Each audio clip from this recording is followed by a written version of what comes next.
hello once again. Good morning, all of you.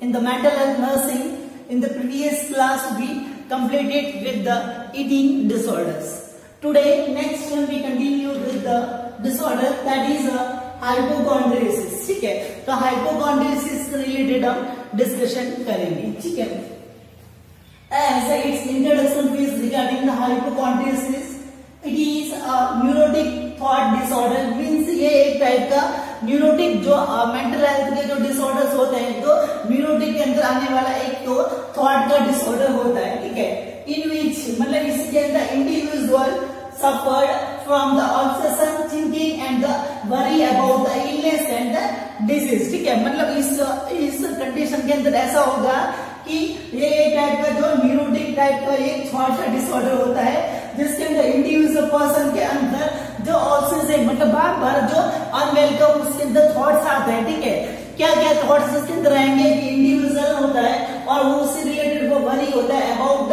Illness and the disease. ठीक है, मतलब जो रिपीटेडली उसके अंदर अनवेलकम उसके अंदर थॉट्स आता है इंडिविजुअल पर्सन के अंदर कि उसको कुछ ना कुछ कोई इलनेस या फिर कोई बड़ी उसको बीमारी है. ठीक है, तो उससे रिलेटेड वो ये सोच कर वो बहुत ही उसके अंदर एंजाइटी उसके अंदर घबराहट वो उसके अंदर फील होती है. ठीक है, और तो इंडिविजुअल इज हेल्थी. ठीक है, मतलब इंडिविजुअल पर्सन होता तो हेल्थी है. ठीक है, मतलब नॉर्मली जो इंडिविजुअल पर्सन होता है वो हेल्थी होता है. ठीक है, बट उसके अंदर जो अनवेलकम या फिर जो ऐसे जो थॉट्स वगैरह आते हैं जिसके अंदर जो उसके अंदर उसको एंजाइटी या फिर जो वरीनेस उसके अंदर होती है कि उसको कुछ इलनेस या फिर उसको डिजीज होती है, बट नॉर्मली वो इंडिविजुअल पर्सन होता है वो हेल्थी होता है. ठीक है, तो उसको हेल्थी होते हुए भी उसके अंदर ऐसे थॉट्स आते हैं कि मेरे को कुछ सीरियस कोई बीमारी है या फिर मेरे को कुछ उसके अंदर कोई डिजीज उसके अंदर है. ठीक है, तो ऐसे जो थॉट्स वगैरह आते हैं, ठीक है, तो वो कंडीशन होती है हाइपोकॉन्ड्रियोसिस के अंदर इंक्लूडेड किया जाएगा. ठीक है, the person visit the many doctors और the hospital for the checkup. ठीक है, और इसी के अंदर जो इंडिविजुअल पर्सन होगा हेल्थी होते हुए भी उसके अंदर ऐसा लगेगा कि मेरे को कुछ बीमारी है, तो वो बहुत से ज्यादा जो डॉक्टर्स या फिर जो हॉस्पिटल्स वगैरह होते हैं वो उनके अंदर वो विजिट करता है. क्योंकि ऐसा होता है कि यदि एक डॉक्टर के पास में जाएगा तो उसको बीमारी नहीं भी होगी, फिर भी वो उसके अंदर कुछ भी डायग्नोस्टिक होगा, मतलब उसके अंदर कोई कंफर्मेशन होगा वो नहीं होगा. तो जो भी बीमारी होती है तो उसके अंदर सिम्टम्स होते हैं वो उसके अंदर जरूर नोटिस किए जाते हैं. ठीक है, बट उसके अंदर यदि सिम्टम्स ही नहीं होंगे तो डिजीज का वो कंफर्मेशन होगा उसके अंदर नहीं कर पाएगा. तो एक डॉक्टर के वहां पे यदि कंफर्मेशन नहीं होता है तो वो दूसरे हॉस्पिटल के अंदर दूसरे डॉक्टर के पास में जाता है. ठीक है, but no any particular disease be diagnose. ठीक है, बट वो एक डॉक्टर से दूसरे डॉक्टर के पास में दूसरा हॉस्पिटल के अंदर अपना चेकअप करवाने के लिए जाता है. ठीक है, बट उसके अंदर कोई भी जो कंफर्मेशन कोई ऐसी कोई बीमारी का डायग्नोसिस होता है, कंफर्मेशन होता है, वो उसके अंदर नहीं हो पाता है. ठीक है, क्योंकि उसको कुछ बीमारी थी नहीं, तो उसके अंदर डॉक्टर के पास में विजिट आने के बाद में उसके अंदर कोई भी डायग्नोस नहीं हो पाएगी. ठीक है, ये ओनली फॉर उसका जो थॉट या जो ऑब्सेसिव टाइप की जो थिंकिंग उसके अंदर रहती है उसकी वजह से उसको एंजाइटी के अंदर उसको ऐसा लगता है कि मेरे को कुछ डिजीज उसके अंदर जो सिम्टम उसको नहीं लगते. ठीक है, as many negative investigations reports then also individual that is wrong information. ठीक है, मतलब इंडिविजुअल पर्सन होता है उसके जो बहुत सारी जो लेबोरेटरी जो इन्वेस्टिगेशन वगैरह करवाया जाता है. ठीक है, बट सारी जो रिपोर्ट्स वगैरह होगी वो नेगेटिव आएगी, पर नेगेटिव आने के बाद में भी वो इंडिविजुअल पर्सन सोच रहा है कि ये जो सारे रिपोर्ट्स है वो उसके अंदर सारी गलत है. ठीक है, मेरे को कुछ ना कुछ प्रॉब्लम डेफिनेटली है. ठीक है, तो वो उस बात को मानने के लिए रेडी नहीं होता क्योंकि उसके अंदर रिपीटेडली यही थॉट्स आता है कि तेरे को कुछ बीमारी है. ठीक है, बट बहुत सारे जो नेगेटिव रिपोर्ट्स वगैरह करवाई जाती है किसी भी बीमारी को कंफर्मेशन करने के लिए. ठीक है, बट वो सारी रिपोर्ट्स नेगेटिव आती है, बट फिर भी वो इन सबको इग्नोर करता है, उनको एक्सेप्ट नहीं करता और उसको लगता है कि मेरे को कुछ ना कुछ बीमारी जरूर उसके अंदर प्रेजेंट है. ठीक है, he having any serious disease visit other center and it is also called as a doctor shopping and the illness anxiety disorder. ठीक है, मतलब सारे जो नेगेटिव जो डायग्नोस्टिक रिपोर्ट्स आने के बाद में वो इंडिविजुअल पर्सन जो स्टेबल उसकी थिंकिंग थिंकिंग होती है कि उसको कुछ ना कुछ बीमारी डेफिनेटली उसके अंदर है, ठीक है। और इसी की वजह से इंडिविजुअल पर्सन होता है वो विजिट अदर सेंटर, ठीक है। जब उस सेंटर के अंदर यदि डायग्नोस्टिक रिपोर्ट नेगेटिव आता है तो वो दूसरे डॉक्टर के पास में, दूसरे हॉस्पिटल के अंदर वो चेकअप करवाने के लिए जाता है, ठीक है। तो एक डॉक्टर से जो दूसरे डॉक्टर के पास में, दूसरे से तीसरे डॉक्टर के पास में, तो हर डॉक्टर के पास में, हर सेंटर के वहां पे जाता है। तो इसी की वजह से इस हाइपोकॉन्ड्रियोसिस को हम डॉक्टर शॉपिंग या फिर जो इलनेस एंजाइटी डिसऑर्डर के नाम से भी जाना जाता है, ठीक है। इसको इलनेस एंजाइटी मतलब जो एंजाइटी होगी वो बीमार होने से एंजाइटी होगी, उस डिसऑर्डर के नाम से भी उसको जाना जाता है, ठीक है। In this individual try to keep away all that's may cause the sickness, ठीक है। और इसी कंडीशन के अंदर इंडिविजुअल होता है वो सारी जो एक्टिविटीज या फिर जो सारी जो ऑब्जेक्ट होता है उन सबसे दूर होता है। मतलब इंडिविजुअल पर्सन जिनसे यदि बीमारी फैलने का चांस होता है उन सबको अपने से दूर रखता है, ठीक है। मतलब जो टॉयलेटिंग, अनहाइजीनिक वगैरह, तो ये इनडायरेक्टली उसके लिए बेनिफिट्स होता है। मतलब इंडिविजुअल पर्सन जिन जिन कंडीशन से बीमारी फैल सकती है उन सब से वो दूर या रखता है, ठीक है। Then next, individual apply the different checkups and one center to the another, ठीक है। मतलब इंडिविजुअल पर्सन होगा कि एक सेंटर के ऊपर गया, उसने पहले बताया कि मेरे को पेट के रिलेटेड कुछ बीमारी हो सकता है, ठीक है। तो सारे इन्वेस्टिगेशन होंगे वो जीआई ट्रैक्ट से रिलेटेड होंगे। मतलब जो एब्डोमेन का अल्ट्रासोनोग्राफी किया जाएगा, इसोफेगस है उसके अंदर जो गैस्ट्रेक्टोमी उसके अंदर जो चेकअप किया जाएगा, ठीक है। बट उसके अंदर जो जीआई सिस्टम से रिलेटेड कोई भी बीमारी उसके अंदर नहीं होती है, ठीक है। बट एक सेंटर के ऊपर गया तो उसने जो जीआई ट्रैक्ट से प्रॉब्लम होगी उसका चेकअप करवाया, ठीक है। तो उसके अंदर सारी रिपोर्ट नेगेटिव आ जाती है, ठीक है। बट वापस जो उसके अंदर नेगेटिव आने के बाद वो दूसरे सेंटर के ऊपर जाता है, वहां पे भी जाके बोलता है, बट वहां पे जाके वो चेकअप करवाता है, वो दूसरे किसी सिस्टम का करवाता है कि अभी मेरे को सांस लेने में तकलीफ हो रही है तो रेस्पिरेटरी के इन्वेस्टिगेशन करवाता है, ठीक है। फिर आगे जाएगा तो उसको बोन से रिलेटेड जो चेकअप वगैरह, मसल से रिलेटेड जो चेकअप वगैरह करवाएगा, ठीक है। तो हर सेंटर के ऊपर जो अलग अलग जो डिफरेंट जो चेकअप जो इन्वेस्टिगेशन वगैरह होता है वो अपने आप के ऊपर अप्लाई करवाता है। किसी जगह पे गया तो सीटी स्कैन करवाया, एमआरआई करवाया, एक्सरे करवाया, ठीक है। जो रेडियोग्राफी जो कैमरा डाल के उसके अंदर लैप्रोस्कोपी वगैरह, तो ये सब जो इन्वेस्टिगेशन होता है हर सेंटर के ऊपर वो अलग अलग टाइप का एप्लीकेबल करता है, ठीक है। And take the each day the new piece and the tablet, ठीक है। और हर दिन वो एक खरीद के हर दिन एक न्यू टैबलेट और एक न्यू पीस होती है। मतलब हर दिन वो खरीद के एक जो हर दिन जो नई दवाई होती है वो अपने आप के अंदर वो ले लेता है, ठीक है। Okay, so these all about the introduction phase regarding the hypochondriasis. Hypochondriasis मतलब एक हेल्थी पर्सन होता है वो अपने आप के अंदर ऐसे उसके अंदर ऑब्सेशन मतलब बार बार उसके अंदर थिंकिंग आती है कि मेरे को कुछ ना कुछ सीरियस टाइप की बीमारी है, ठीक है। इसकी वजह से वो एक दूसरे से लेकर दूसरे डॉक्टर के पास में जाता है, बट सारी उसकी जो रिपोर्ट्स वगैरह होती है वो नेगेटिव आती है, ठीक है। बट फिर भी वो दूसरे डॉक्टर के पास में जाता है और वहां पर भी वो अलग अलग टाइप के चेकअप उसके अंदर करवाता है, ठीक है। और वो ऐसे सारे एक्टिविटीज या फिर जो सारे जो ऑब्जेक्ट वगैरह से दूर रहता है जिससे बीमारी फैलने का चांस होता है, ठीक है। The next, after the introduction phase regarding the hypochondriasis, the next study the incidence criteria regarding the cases of the hypochondriosis, ठीक है। मतलब जो हाइपोकॉन्ड्रियोसिस जो कंडीशंस रहेगी तो उसके अंदर जो विक्टिम्स होता है मतलब जो केसेस आने का जो क्राइटेरिया होता है वो उसके अंदर किस टाइप का रहता है, ठीक है।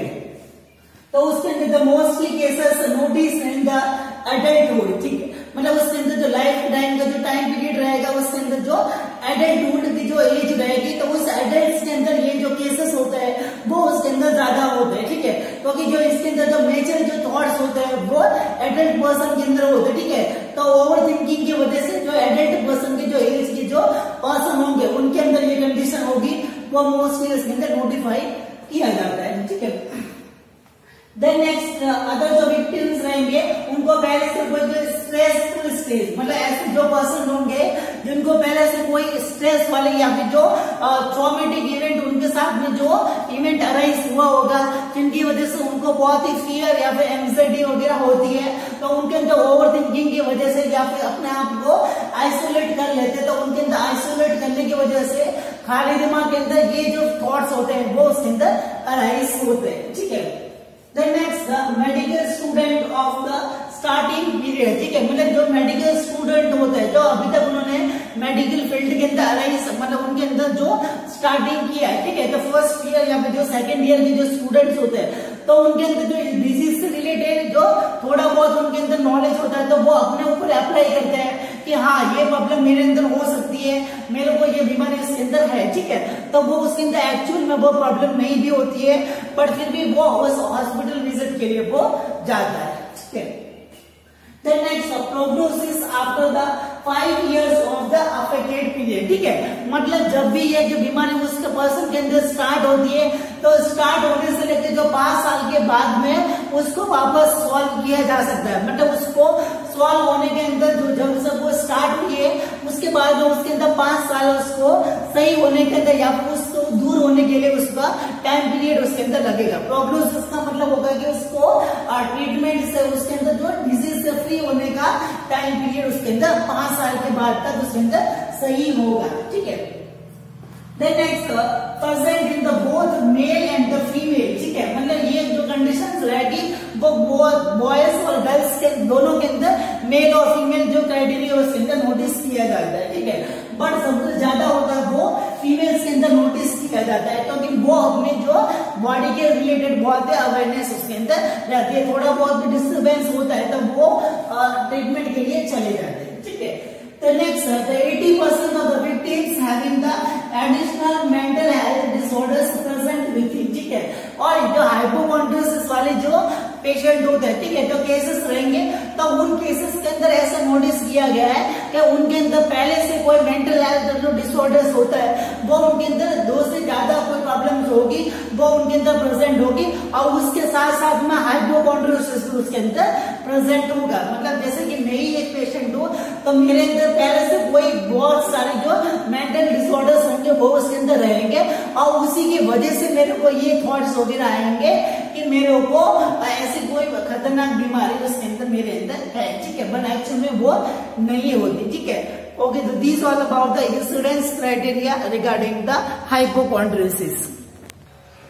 Okay, the next after the incidence criteria regarding the hypochondrosis, the next heading the etiological factors which may arise the hypochondrosis। ठीक है, मतलब जो हाइपोकॉन्ड्रियोसिस होता है वो किस किस सिचुएशन के अंदर अराइज हो सकता है। ठीक है, तो इसके अंदर फर्स्ट जो कॉजेस रह गया द न्यूरो एनाटॉमी। ठीक है, मतलब न्यूरो एनाटॉमी का मतलब बर्थ के टाइम से उसकी जो न्यूरॉन्स का जो स्ट्रक्चर होगा वो ही उसके अंदर अबनॉर्मल टाइप का रहेगा, तो उसके अंदर अनवेलकम जो थॉट्स के जो स्टिमुलाई रहेंगे वो उसके अंदर अबनॉर्मल टाइप का जो न्यूरॉन का स्ट्रक्चर रहेगा, न्यूरोट्रांसमीटर का इम्बैलेंस होगा, तो इस कंडीशन की वजह से भी अराइज हो सकता है। ठीक है, नेक्स्ट जेनेटिकल इनहेरिटेंस। ठीक है, जेनेटिकल इनहेरिटेंस का मतलब जो उसके जो स्ट्रक्चर बनाने के लिए जो जीन्स और जो क्रोमोसोम्स अवेलेबल होता है, तो वो उसके अंदर जो उसके पेरेंट्स से उसको ऑफस्प्रिंग के अंदर उनके अंदर डेवलप होता है। ठीक है, तो जेनेटिक का जो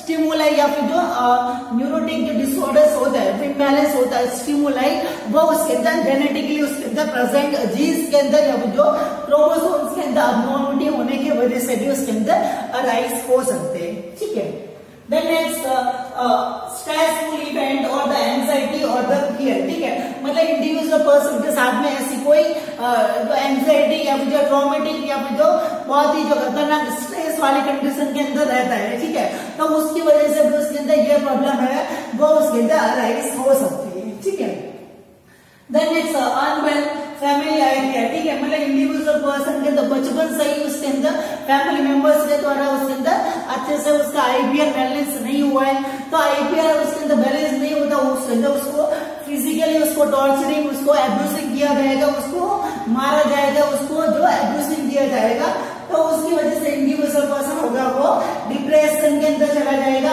अपने आप को आइसोलेटेड कर देगा। ठीक है, तो इसके अंदर पहले अपने आप को आइसोलेट आइसोलेटेड, अकेलापन महसूस करेगा, ठीक है, और डिप्रेशन के अंदर रहेगा, तो उसके अंदर ओवर थिंकिंग या फिर जो बहुत सारे जो उसके अंदर थॉट्स आएंगे, ठीक है। तो इसकी वजह से इसके अंदर वो इंडिविजुअल पर्सन को ये भी लगेगा कि मेरे को कुछ बीमारी तो नहीं है, ठीक है। तो इसकी वजह से वो अकेलापन रहेगा, उसके अंदर ज्यादा थॉट्स आएंगे, डिप्रेशन में रहेगा, तो इसकी वजह से ये थॉट्स उसके अंदर में भी उसके अंदर अराइज हो सकते हैं, ठीक है। देन नेक्स्ट ओवर प्रोटेक्शन, ठीक है, मतलब उसके जो पेरेंट्स वगैरह रहेंगे उसके ऊपर ज्यादा ध्यान देते हैं, ठीक है, उसके अंदर थोड़ी थोड़ी बातों के अंदर भी वो बहुत ही डर जाते हैं, ठीक है। तो उसको जल्दी से उसके अंदर हॉस्पिटल ले जाते हैं, बट हॉस्पिटल के अंदर कोई भी जो स्पेसिफिक डायग्नोसिस होता है वो उसके अंदर अराइज नहीं रहता है, ठीक है। तो ओवर प्रोटेक्शन का कारण भी उसके अंदर हाइपोकॉन्ड्रियोसिस वाले स्टेज को ला सकता है, ठीक है। Then next, death of the family members or the friends before it to any disease, ठीक है, मतलब इसके अंदर ऐसा होता है कि थोड़े टाइम पहले यदि किसी फ्रेंड्स का या फिर उसको जो लव्ड वन या फिर उसके जो फैमिली मेंबर्स होता है, ठीक है, तो उनका यदि किसी डिजीज की वजह से बहुत ही सीरियस कंडीशन होने की वजह से उसका यदि डेथ हो जाता है, ठीक है, किसी बीमारी की वजह से, इलनेस की वजह से, तो उसके अंदर ये थॉट्स आता है कि कोई भी बीमारी होती है वो इजीली हो सकती है और उससे उसकी जान भी जा सकती है, ठीक है। तो वो उसके अंदर सदमा लग जाता है, तो उसके बाद में वो किसी भी बीमारी से थोड़े बहुत भी उसके अंदर अल्ट्रेशन होता है, तो उसका कंफर्मेशन या फिर उसको मैनेज करने के लिए पहले से उसके अंदर अवेयरनेस रहता है, ठीक है। Then next low self esteem, ठीक है, मतलब सेल्फ स्टीम उसके अंदर सेल्फ का जो नेचर उसके अंदर जो सेल्फ रेस्पेक्ट का लेवल रहेगा वो उसके अंदर डिक्रीज रहेगा, ठीक है। तो खुद होता है वो टॉलरेंस नहीं रखता है, ठीक है, तो उसकी वजह से भी वो ऐसे थिंकिंग या थॉट्स होते हैं वो उसके अंदर अराइज रहते हैं, रिपीटेडली उसके अंदर आ सकते हैं, ठीक है। Then next the media affect showing the serious diseases, ठीक है, मतलब इंडिविजुअल जो मीडिया वाला जो अफेक्ट रहेगा मैगजीन्स के अंदर, टीवी शोज के अंदर, ठीक है, अदर जो वीडियोस के माध्यम से उसके अंदर उस मीडियम के द्वारा बताया जाता है about the various type of the disease, ठीक है। तो डिजीज होती है वो किस वे के अंदर पर्सन की डेथ ले सकता है, ठीक है, कितनी सीरियस बीमारी होती है, तो इन सब के अंदर यदि वो मूवीज वगैरह उनके अंदर देखेगा, ठीक है, कितनी सारी जो प्रॉब्लम्स होती है, तो उनकी वजह से वो उसके अंदर फियर अराइज होता है कि मेरे को भी ये कुछ प्रॉब्लम नहीं हो, तो इसकी वजह से वो अपने आप के अंदर अवेयरनेस होता है, वो उसके अंदर अराइज कर सकता है, ठीक है। The next presence of the other mental disorders within it, मतलब जो इंडिविजुअल पर्सन के अंदर पहले से कोई मेंटल डिसऑर्डर्स रहेगा, उसके साथ में यदि पहले से कोई एक्स्ट्रा जो अदर यदि मेंटल डिसऑर्डर्स यदि पहले से उसके अंदर प्रेजेंट होता है, तो उस कंडीशन के अंदर भी हाइपोकॉन्ड्रियोसिस वाली कंडीशन है वो उसके अंदर अराइज होने का चांस हो सकता है। जैसे कि उसको एंजाइटी डिसऑर्डर्स रहेगा, तो इसकी वजह से भी वो प्रॉब्लम है, वो ओवर थिंकिंग उसके अंदर प्रेजेंट हो सकता है। ओसीडी मतलब जो ऑब्सेसिव कंपल्सिव डिसऑर्डर होता है, तो वो भी उसके अंदर अराइज हो सकता है। एंड डिप्रेशन मतलब जो डिप्रेशन वाले कंडीशन में उसके अंदर रहेगा, तो उसके अंदर ओवर थिंकिंग या फिर बार बार उसके अंदर जो रिपीटेड जो अनवेलकम जो थॉट्स वगैरह आएंगे, तो उसकी वजह से उसके अंदर लग सकता है कि मेरे को कुछ बीमारी हो सकती है, ठीक है। ओके, तो this all about the aetiological factors which may arise the hypochondriosis state. Okay, the next after the etiological factors regarding the hypochondriasis condition, the next one the clinical features arise in the hypochondriasis cases, ठीक है। तो hypochondriasis वाला जो person रहेगा उस victim के अंदर कौन कौन से जो सिम्टम्स होते हैं वो उसके अंदर अराइज हो सकते हैं, ठीक है। तो here are the following symptoms we can notify in the person with the hypochondriasis state। इसके अंदर फीलिंग ऑफ द इलनेस, ठीक है, इंडिविजुअल पर्सन के अंदर ऐसी फीलिंग्स रहेगी क्या पर उसके अंदर कुछ बीमारी होने का, उसके अंदर सिम्टम्स वगैरह होने का, उसके अंदर थिंकिंग उसके अंदर आएगी, उसको फील ऐसा रहेगा, ठीक है। ब्रीदिंग शॉर्टनेस, ठीक है, उसके अंदर shortness of the breathing pattern उसके अंदर रहेगा, जल्दी जल्दी से इस साइड का जो ब्रीदिंग पैटर्न उसके अंदर प्रेजेंट रहेगा, ठीक है। Fear anxiety and stressful state, ठीक है, इंडिविजुअल पर्सन रहेगा वो उसके अंदर घबराहट, उसके अंदर डर वगैरह या फिर जो बहुत डिस्टर्बेंस वगैरह स्ट्रेसफुल कंडीशन उसके अंदर टेंशन उसके अंदर रहेगी कि मेरे को कुछ बीमारी है और जो उसके अंदर बहुत ही सीरियस ना हो जाए और इससे मेरी डेथ ना हो जाए, ठीक है। तो उसकी वजह से उसके अंदर टेंशन और उसके अंदर जो डर उसके अंदर घबराहट वगैरह उसके अंदर रहेगी, ठीक है। तो नेक्स्ट डेलिशनल स्टेट, ठीक है, मतलब उसके अंदर जो फॉल्स थिंकिंग होती है, मतलब जो ओवर थिंकिंग या फिर जो गलत है उसके अंदर थिंकिंग अराइज उसके अंदर रहती है, उसके अंदर डेल्यूशन उसके अंदर प्रेजेंट रहेगा। और इसके अलावा ओवर थिंकिंग होगी वो भी इसके अंदर प्रेजेंट हो सकती है, ठीक है। Then next feeling of the pain, fever and the headache, मतलब उसके अंदर उसको ऐसा लगता है कि मेरे को बॉडी के अंदर पेन हो रहा है, फीवर हो रहा है और उसके अंदर उसको हेडेक वगैरह हो रहा है, तो वो भी उसके अंदर फीलिंग इसके अंदर रहती है, ठीक है। Then next feeling uncomfortable, individual person होता है वो रेस्टिंग फेज के अंदर भी या फिर जो सिटिंग स्टेज के अंदर भी वो अपने आप को कंफर्टेबल होता है, वो फील नहीं करता है, अपने आप को अनकंफर्टेबल होता है वो फील करता है, ठीक है। उसके अंदर जो बार बार गैस्ट्रिक डिस्कम्फर्ट, फटीग और मसल वेस्टिंग रहेगा, क्योंकि उसके अंदर हर किसी प्रॉब्लम की वजह से वो हर कोई मेडिसिन ले लेता है, तो उसके अंदर डाइजेस्टिव जो मेटाबॉलिक प्रॉब्लम उसके अंदर अराइज हो सकती है, ठीक है। बार बार हॉस्पिटल के अंदर विजिट करने के लिए जाएगा तो उसके अंदर एनर्जी लेवल उसके अंदर लो हो जाएगा, तो उसको थकान वगैरह उसके अंदर हो सकती है, ठीक है। फिर उसके अंदर जो कोई बीमारी वगैरह रहेगी तो उससे रिलेटेड जो डाइट प्लान वगैरह करेगा, खाना पीना अच्छे से नहीं ले पाएगा, तो उसकी वजह से उसका नरिशमेंट होगा अच्छे से नहीं हो पाएगा, तो उसकी वजह से मसल वेस्टिंग होता है वो उसके अंदर बहुत ही वो पतला उसके अंदर हो सकता है, ठीक है। Then next one the lack of the attention on the work, ठीक है, मतलब उसके अंदर बार बार उसको बीमारी है तो उससे रिलेटेड उसके अंदर थॉट्स वगैरह आएंगे, तो उसके अंदर जो पर्टिकुलर उसके जो कैरियर उसका जो डेली रूटीन जो एक्टिविटीज उसका जो वर्क होता है उसके ऊपर ज्यादा से कंसंट्रेशन अटेंशन होगा, वो उसके अंदर फोकस होगा, वो नहीं कर पाएगा, ठीक है। फिर उसके अंदर जो बार बार उसके अंदर ऐसी प्रॉब्लम होती है, बार बार यदि वो चेकअप करवाता है बट फिर भी उसके अंदर जो नेगेटिव इफेक्ट उसके अंदर आता रहता है, ठीक है। सारी जो इन्वेस्टिगेशन वगैरह होती है तो वो सारी उसके अंदर नेगेटिव आती है, ठीक है। तो उसके अंदर वैसे मरने का उसके अंदर सुसाइड करने का उसके अंदर जो टेंडेंसी होती है, मतलब ऐसी थिंकिंग उसके अंदर आ जाती है, ठीक है। देन नेक्स्ट नंबनेस, ठीक है, मतलब जो नर्व रेस्पॉन्स होगा वो अच्छी तरह से नहीं जाएगा, लंबे समय तक एक ही पोजीशन के अंदर वो प्रेजेंट रहेगा, तो उसके अंदर जो नंबनेस वाली कंडीशन, मतलब जो पूरी जो एक्सट्रीमिटीज वगैरह होती है उसके अंदर सूनपन होता है, मतलब तो पूरे सुने हो जाते हैं, वो ऐसी कंडीशन होगी, नंबनेस उसके अंदर अराइज हो सकता है, ठीक है। तो next constraint talk about the health issues, ठीक है, और इंडिविजुअल पर्सन होता है वो हमेशा कोई भी उसके जो फ्रेंड्स है या फिर रिलेटिव्स वगैरह या फिर जो फैमिली मेंबर्स वगैरह उसके अंदर कोई भी पर्सन उसको मिलता है, ठीक है, तो वो कंस्टेंटली जो रेगुलरली जब एनी टाइम वो हेल्थ इश्यूज या फिर जो डिजीज इलनेस वगैरह रहेगी तो उसके बारे में वो रेगुलरली बातें करता रहता है, ठीक है, कि डिजीज ये होती है उसके अंदर ये होता है ये ऐसा होता है, ठीक है, तो रेगुलरली उनसे रिलेटेड वो बातें करता है, ठीक है।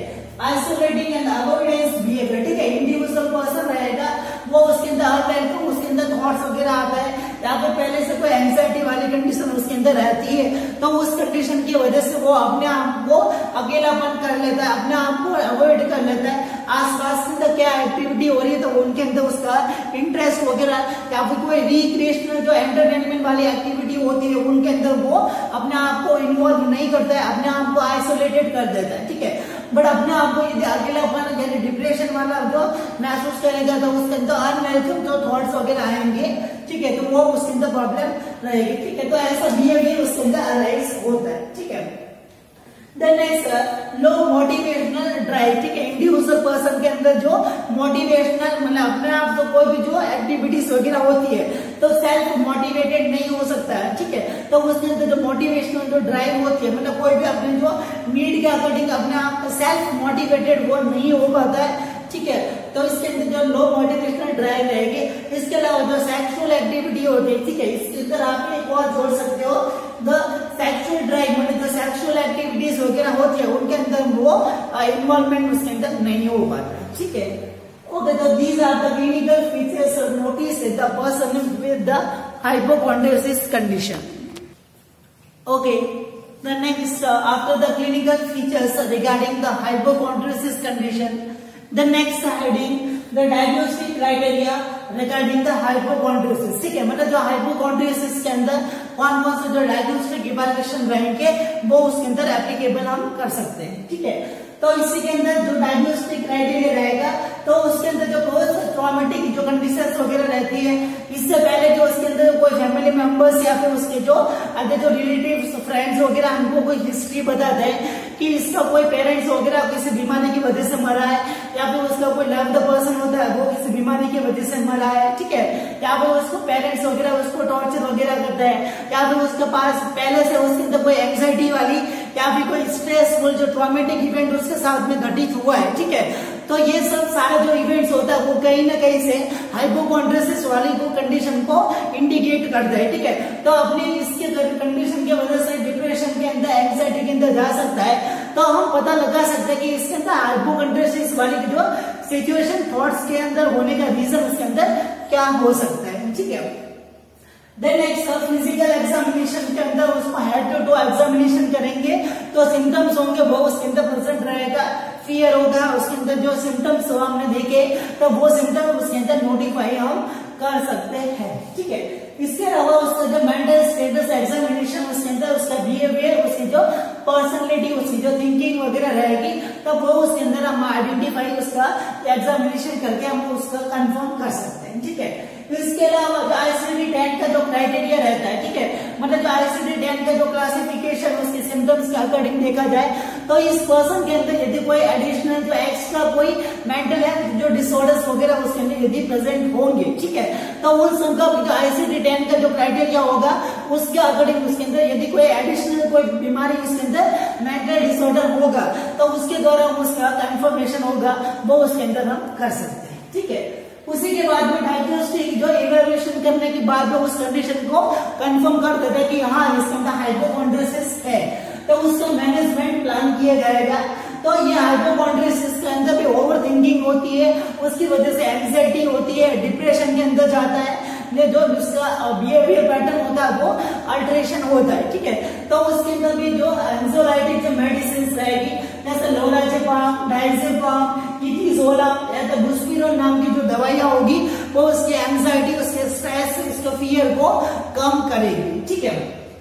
देन नेक्स्ट एंटी डिप्रेशन जो मेडिसिन जो डिप्रेशन वाली कंडीशन या फिर जो अपसेट वाली जो कंडीशन रहेगी वो उसको रिजॉल्व करने के लिए हेल्पफुल रहेगी। ऐसा सर्टेलिन, फ्लुक्सेटिन एंड पैरोक्सिन नाम की जो दवाई होगी वो उसके अंदर यूज के अंदर लेंगे, ठीक है। इसके अलावा जो साइकोलॉजिकल जो थेरेपी रहेगी, मतलब मेंटल इलनेस को सॉल्व करने के जो थेरेपीज वगैरह होती है, ठीक है, उसके अंदर रहेगा जो CBT, मतलब जो कॉग्निटिव बिहेवियर थेरेपी, मतलब इंडिविजुअल पर्सन को उसका जो कॉग्निटिव, उसकी जो थिंकिंग, उसकी जो इंटेलिजेंस रहेगा वो उसके अंदर उसको मॉडिफाई किया जाएगा। इसकी वजह से उसको गाइडेंस, काउंसलिंग, उसको अच्छी तरह से एजुकेशन दिया जाएगा और उसके द्वारा उसका बिहेवियर को जो सॉल्व किया जा सकता है, ठीक है। फैमिली थेरेपी, मतलब फैमिली मेंबर्स को उसको बताया जाएगा कि इसके अंदर ऐसे ऐसे कंडीशंस वगैरह होती है, तो उसको गाइडेंस दिया जाएगा, तो उनके द्वारा भी उनको जो चिल्ड्रंस को ज्यादा फोकस करने का उनको बताया जाएगा, ठीक है। देन नेक्स्ट रिलैक्सेशन थेरेपी, मतलब योगा, मेडिटेशन या फिर हिप्नोसिस वगैरह वो उसके अंदर एप्लीकेबल किया जा सकता है, ठीक है। देन नेक्स्ट इस हाइपोकॉन्ड्रोसिस वाले कंडीशन के अंदर उसके अंदर जो सिम्टम्स नहीं होते हुए भी उसको डिजीज वाला ऐसा फील होता है, ठीक है, तो वो डॉक्टर के पास में जाएगा, यदि साइकेट्रिक मेडिक जो डॉक्टर के पास में यदि विजिट करता है, ठीक है, तो इंडिविजुअल जो डॉक्टर होगा उसके अंदर बीमारी नहीं भी होते हुए भी इंडिविजुअल पर्सन को ऐसा लगता है कि यदि मेरे को जिसने ट्रीटमेंट दिया तो मेरी दवाई का उसके अंदर डिजीज का इलाज वो हो गया, ठीक है। तो इसी के अंदर जो इंडिविजुअल डॉक्टर रहेगा वो जो डिस्टिल वाटर का जो इंजेक्शन भर के इंडिविजुअल पर्सन को लगाएगा, ठीक है। तो वो एक्चुअली में कोई दवाई नहीं होती बट उससे इंडिविजुअल पर्सन के अंदर कोई बीमारी भी नहीं होती, ठीक है। तो बीमारी भी नहीं है फिर भी उसको कुछ डॉक्टर होगा वो ट्रीटमेंट नहीं दे सकता, तो जब तक उसको कोई दवाई वगैरह नहीं मिलेगी तो उसके अंदर रिपीटेडली वो किसी और डॉक्टर के पास में जरूर जाएगा, ठीक है। तो साइकेट्री के पास नहीं जाएगा तो डिस्टिल वाटर का इंजेक्शन भर के उसको लगा दिया जाएगा, तो उसको भी सेटिस्फेक्शन मिलेगा कि हाँ मेरे को कुछ बीमारी थी और उससे रिलेटेड मेरे को उसके अंदर ट्रीटमेंट उसके अंदर मिल गया, ठीक है। तो इस तरह का जो थेरेपी रहेगी उसको प्लासिबो थेरेपी, मतलब जो प्लासिबो थेरेपी जो हाइपोकॉन्ड्रोसिस के अंदर लगाया जाता है, उसके अंदर जो वाटर का इंजेक्शन भर के डिस्टिल वाटर का इंजेक्शन लगा दिया जाता है, जिसकी वजह से इंडिविजुअल पर्सन होता है वो सेटिस्फाई हो जाता है कि हाँ मेरे को ट्रीटमेंट है वो मिल गया, ठीक है। तो इसी के द्वारा उसका जो प्रॉब्लम होती है वो धीरे धीरे उसके अंदर सॉल्व हो सकती है, ठीक है। ओके, तो this all about the condition of the hypochondrosis condition, ठीक है। ओके, तो नेक्स्ट क्लास में द अनदर प्रॉब्लम रहेगी, उससे रिलेटेड हम डिस्कशन करेंगे। Thank you so much.